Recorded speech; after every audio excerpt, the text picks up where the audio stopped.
Hi, this is Mrs. Purple. Welcome to my podcast, The Right Mind for Any Time. Here you will get the world view from my perspective. So buckle up for another episode of knowledge, wisdom, and a good time. Enjoy the show.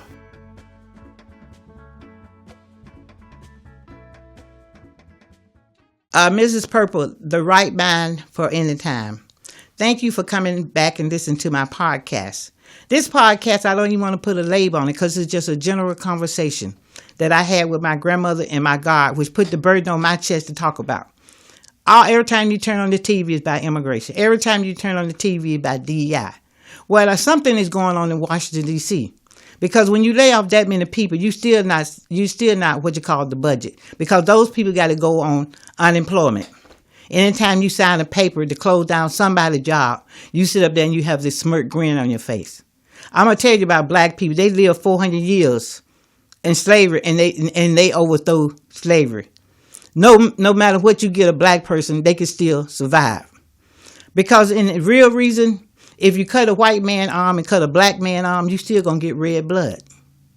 And the black people did not come to America as an immigrant. They was born here. They were stole from Africa and brought here. They did not come here looking for a better life because they came from kings and queens. Their mother was the queen and their father was the king. Unlike some of the Europeans that came to America, especially to those southern states like the Scotland, they came here for a better life also. When you make a decision to cut off somebody's job because of DEI, you better think twice because you can look high and you can look low, but God is looking at all of us. You sit around and you think it's very funny to lay off. It's not what you do, it's how you do it. You do it without being passionate or consideration of other people. And you're supposed to be the leader of this country. Hey, the MAGA did not put you in the White House. The black people put you in the White House because my brother in Atlanta highly believe in you, what you were saying. Even though it was being like Tricky Dick. The poor people put you in the White House.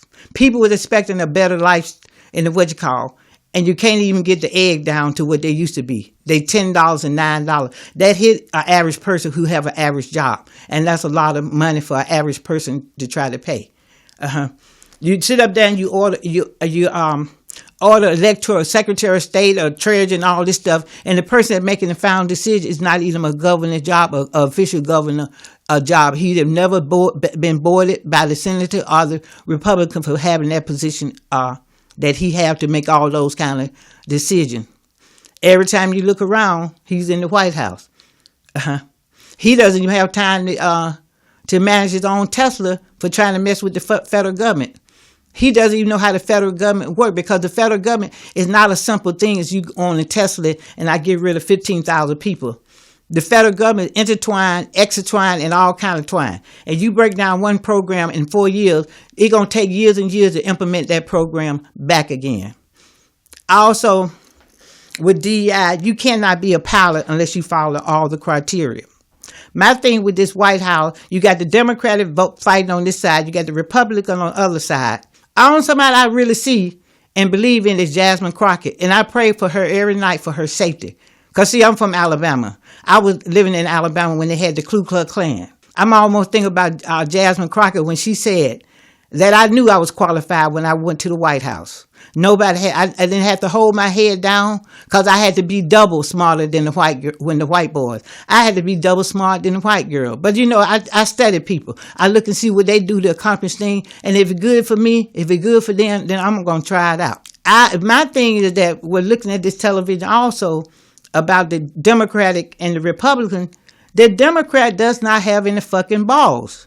I don't see nobody up there but Jasmine Crockett and everybody else like hiding behind the red line or hiding until they get reelected in 2026.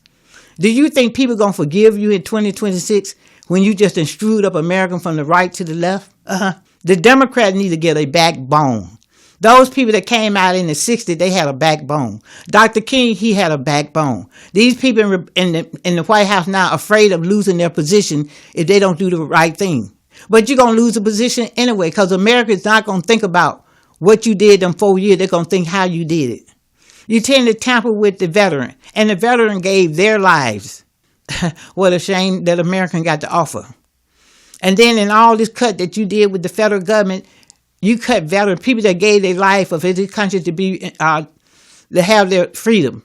And when you make decisions on people's lives, think about yourself. Put yourself in that shoe. What if you wake up one morning and go to a job or something? They won't even tell them in person. You get a text from your supervisor saying that you laid off. Ever since Washington been taken over a month ago, it's been them from one chaotic to the next one.